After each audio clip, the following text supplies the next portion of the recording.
पलटी होगा कि नहीं?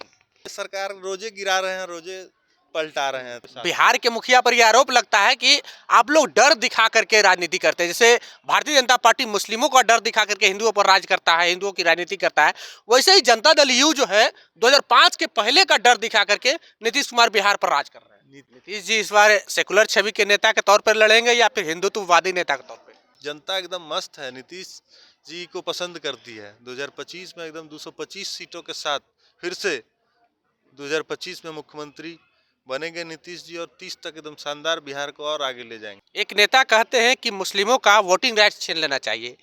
गिरिराज सिंह कहते हैं कि मुस्लिम अगर आपको एक थप्पड़ मारे तो आप उसे 5 थप्पड़ मारें। आप उसी गठबंधन के हिस्सा हैं, तो क्या नीतीश कुमार की राजनीति को ये सब जो शब्द है वो सूट करता है? बिहार की राजनीति बहुत स्थिर चल रही है, इसमें कहीं कोई दुराई नहीं है। और एनडीए में सब बिहार की राजनीति में इन दिनों एक चर्चा है कि मुख्यमंत्री नीतीश कुमार एनडीए के साथ सहज महसूस नहीं कर रहे हैं। असहज महसूस होने का कई कारण है। जिस तरह से भारतीय जनता पार्टी के बड़बोले नेता, चाहे गिरिराज सिंह हो, हरिभूषण ठाकुर बचौल हो, एक विशेष समुदाय के खिलाफ हमेशा जहर उगलते हैं। और वहीं मुख्यमंत्री नीतीश कुमार सेकुलर छवि के नेता, पूरे देश भर में जाने जानते हैं कि उनका सब छवि जो है सेकुलर है। इस वजह से नीतीश कुमार नाराज चल रहे हैं एनडीए से, और एनडीए से इस वजह से भी नाराज चल रहे हैं कि कहा जा रहा है कि नीतीश कुमार के कुछ सांसद को भारतीय जनता पार्टी तोड़ना चाहती है ताकि वो केंद्र की सरकार को सुरक्षित रख सके। क्योंकि जब नीतीश कुमार के चेहरे पे एक दाग लगा हुआ है, उनके छवि पे एक दाग लगा हुआ है कि पलटी मार के वजह से वो पूरे बिहार ही नहीं पूरे देश भर में बदनाम है, और वो कब पलटी मार देंगे किसी को पता नहीं है। इन्हीं सब मसलों पर बात करेंगे। हमारे साथ में जनता दल यू के नेता हैं, महेश दास हैं, दलित हैं, और दलित राजनीति बिहार में कितना प्रभावशाली रहेगा आगामी 2025 विधानसभा चुनाव में, वो देखने के बात है। पर एक बात और है कि रिसर्च स्कॉलर के तौर पर महेश दास हैं, जो पटना यूनिवर्सिटी एक क्रांतिकारी यूनिवर्सिटी है, जहां से कई एक नेता निकले हैं, लालू प्रसाद यादव, नीतीश कुमार और भी कई नेता निकले हैं। उन्हीं यूनिवर्सिटी से रिसर्च कर रहे हैं, पीएचडी कर रहे हैं। बतौर नेता नहीं, बतौर पटना यूनिवर्सिटी के छात्र नेता, रिसर्च स्कॉलर, बिहार की राजनीति में अभी जो चल रहा है किस रूप में देख रहे हैं आप इसे? सबसे पहले तो आपके चैनल के सभी श्रोताओं और आपको धन्यवाद कि आपने मुझे बुलाया और मौका दिया बोलने का। मैं समझता हूं कि बिहार की राजनीति बहुत स्थिर चल रही है, इसमें कहीं कोई दुराई नहीं है। और एनडीए में सब कुछ ठीक ठाक चल रहा है, इसमें कहीं कोई दुराई नहीं है। आप जो कह रहे हैं कि नीतीश जी इधर जाएंगे कि उधर जाएंगे, आपको पता होना चाहिए कि 15 तारीख से एनडीए का सम्मेलन चल रहा है। तो आप समझ सकते हैं कि चीज़ें जब तक क्लियर नहीं हो गई होगी हमारे गठबंधन के बीच में, तब तक वो साझा कार्यक्रम कैसे चल रहा है कार्यकर्ताओं के बीच में। तो आप समझ सकते हैं ये मैसेज एकदम क्लियर है कि बिहार में एनडीए नीतीश जी के नेतृत्व में चुनाव लड़ेगी और मजबूती के साथ 2025 में फिर से 225 सीटों के साथ वापसी करेगी। नीतीश जी इस बार सेकुलर छवि के नेता के तौर पर लड़ेंगे या फिर हिंदुत्ववादी नेता के तौर पर? मैं समझता हूं कि नीतीश जी पे कभी ये सब इंजाम नहीं लगा है। नीतीश जी जब से बिहार की सत्ता अपने हाथों में लिए हैं और वो चला रहे हैं, मैं समझता हूं कि एक भी कहीं ऐसा मसला नहीं हुआ है कि आप जिस सेकुलर की बात कर रहे हैं कि यहाँ पे कुछ भी सांप्रदायिक माहौल जैसा बिगड़ा हो तो आप हमको बता दें। ऐसा कुछ तो है नहीं। माहौल बिगाड़ने की कोशिश की गई है। मैं समझता हूं कि नीतीश कुमार के हाथ में जब तक बिहार की बागडोर रहेगी ये सब संभव नहीं है। एक नेता कहते हैं कि मुस्लिमों का वोटिंग राइट छीन लेना चाहिए। गिरिराज सिंह कहते हैं कि मुस्लिम अगर आपको एक थप्पड़ मारे तो आप उसे 5 थप्पड़ मारें। आप उसी गठबंधन के हिस्सा हैं, तो क्या नीतीश कुमार की राजनीति को ये सब जो शब्द है वो सूट करता है?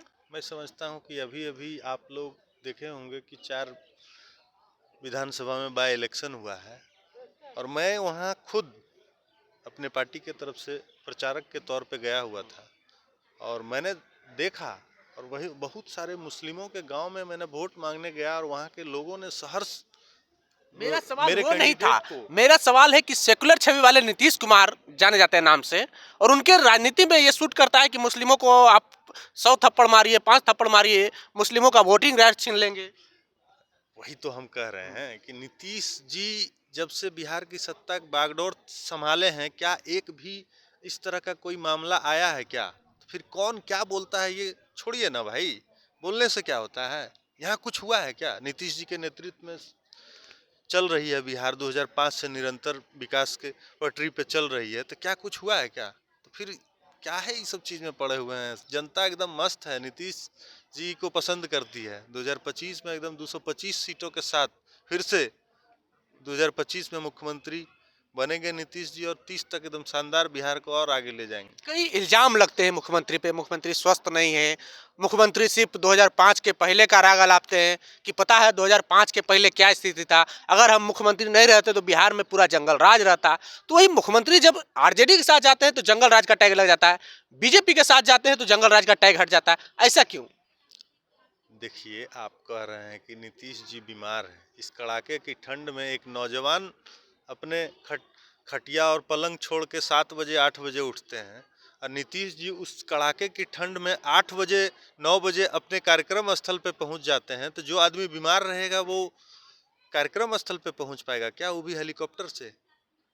तो नीतीश जी पे ये सब आरोप लगाना, जो आरोप लगा रहे हैं, वो कुछ दिन पहले हमारे साथ थे, तो क्या वो उस समय नहीं उनको पता था क्या कि नीतीश जी बीमार हैं? तो ये सब बेबुनियाद बात है। ये उनको पता है कि 2025 में जनता उनको कुछ भी हाथ में देने वाली नहीं है, तो कुछ भी भ्रम फैलाया जाए। तो नीतीश जी और बिहार की जनता दोनों में बहुत प्रेम है, समझे, क्योंकि दोनों एक दूसरे से खुश हैं। नीतीश जी काम करने पे विश्वास रखते हैं। ये कौन क्या बोलता है, इससे कोई फर्क नहीं पर एक पड़ता। सवाल है बिहार ना की कि जनता नीतीश जी के साथ है। बिहार के मुखिया पर यह आरोप लगता है कि आप लोग डर दिखा करके राजनीति करते हैं, जैसे भारतीय जनता पार्टी मुस्लिमों का डर दिखा करके हिंदुओं पर राज करता है, हिंदुओं की राजनीति करता है, वैसे ही जनता दल यू जो है 2005 के पहले का डर दिखा करके नीतीश कुमार बिहार पर राज कर रहे हैं। नीतीश जी के रहते हुए कोई डर नहीं दिखा सकता है भाई। 2005 के पहले तो आपके नेता डर दिखाते हैं कि पता है 2005 के पहले क्या स्थिति था। तो नीतीश जी नहीं दिखाते हैं, वो जनता जानती है कि 2005 के पहले क्या था और 2005 के बाद क्या है। तो वो जनता खुद समझती है कि 2005 के पहले जो सत्ता शासन में थे वो किस तरह के शासन चला रहे थे, और 2005 के बाद जब नीतीश जी के हाथ में बागडोर संभाले हैं, तब सत्ता और शासन और प्रशासन यहाँ कितना मुस्तैदी से लोगों के लॉ एंड ऑर्डर के साथ काम कर रहे हैं। सुशासन मॉडल ऐसे ही नीतीश कुमार को नहीं कहा जाता है।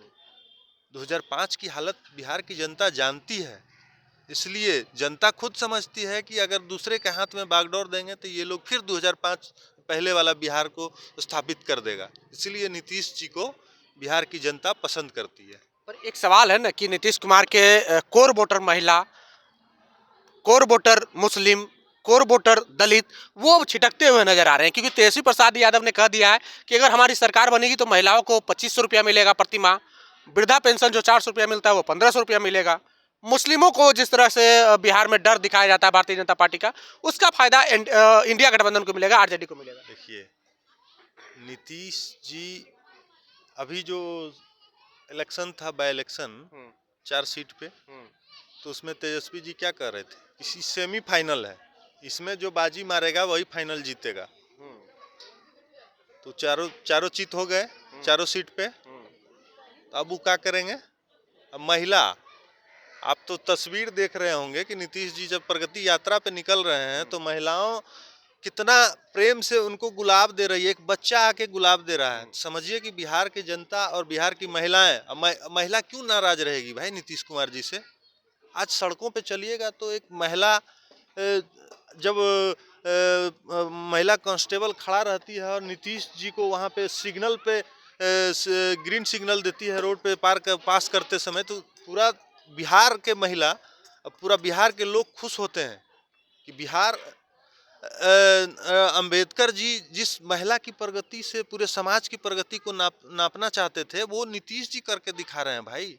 तो महिला क्यों रहेगी नाराज? महिला तो खुश है नीतीश जी से। महिला अब आधी आबादी को उन्होंने पंचायती राज में रिजर्वेशन दिया है, उसके बाद नौकरी में रिजर्वेशन दिया है, तो महिला क्यों नाराज रहेगी? महिला तो अब पुरुष पे भारी पड़ रही है, तो महिला क्यों नाराज रहेगी? महिलाओं को अब तेजस्वी जी लाभ देंगे, 2500 रुपये के महीना देंगे। अच्छा, माने नीतीश जी नौकरी दे रहे हैं महिलाओं को बराबर हिस्सेदारी में, 30,000, 35,000, 40,000 के मंथली उठाएगी कि उनके 2500 और महिला को निपंगु समझते हैं क्या तेजस्वी जी? जितना पुरुष को अधिकार है उतना ही महिला को अधिकार है, तो फिर महिला भी अब सशक्त है। यानी कि आप लोग को भरोसा है कि महिला वोट जो मेरा कोर वोटर है, यानी कि जनता दल यू का कोर वोटर है, वो छिटकने नहीं जा रहा है। कुछ नहीं छिटकने जा रहा है, उनके हाथ से फिर सत्ता छिटकती जा रही है, इसलिए वो नाराज चल रहे हैं महिलाओं को, और इसी तरह से वो महिलाओं को और निपंगु बनाना चाहते हैं। महिला, बिहार की महिला जानती है कि नीतीश कुमार ही हमको शक्ति देंगे, इसलिए महिला नीतीश कुमार के साथ। एक आखिरी सवाल जाते जाते, पलटी होगा कि नहीं? क्या है ये सब चीज? अभी तो हम पहले ही बोल के गए मीडिया हैं में भाई। लगातार खबरें चला है, मीडिया सरकार कई नेता से तेजस्वी यादव मिले हैं, नीतीश कुमार के बेहद करीबी नेता से तेजस्वी यादव जाकर कहाँ मिले, मिले रात हैं के भाई? अंधेरे में मिले हैं। मीडिया वाले सरकार रोजे गिरा रहे हैं, रोजे पलटा रहे हैं, तो उससे कुछ सत्ता का कुछ नहीं होने वाला है। निश्चिंत रहिए, 2025 फिर से नीतीश, 2025 फिर से नीतीश 225 के साथ। मोदी जी और नीतीश जी में सब कुछ ठीक है, एकदम सब बढ़िया है, सब बढ़िया है। सब बढ़िया। चलिए, तो मोदी जी और नीतीश जी में सब कुछ ठीक है, और वहीं मुख्यमंत्री नीतीश कुमार का कोर वोटर जो महिला वोटर कही जाती थी, वो तेजस्वी प्रसाद यादव साधने की कोशिश कर रहे हैं। 2500 रुपये का वादा कर करके और वृद्ध व्यक्तियों को साधने की कोशिश कर रहे हैं। 1500 रुपये वृद्धा पेंशन देने की बात कर रहे हैं। हमारे साथ में महेश दास थे, जो कि जनता दल यू के नेता हैं और रिसर्च स्कॉलर भी हैं पटना यूनिवर्सिटी से। बहरहाल, बातचीत की सलाह प्रतिक्रिया कमेंट बॉक्स में जरूर दें। अगर आप यूट्यूब चैनल पर देख रहे हो तो चैनल को सब्सक्राइब कर लें, फेसबुक पेज पर देख रहे पेज को लाइक कर लें। बहुत बहुत धन्यवाद।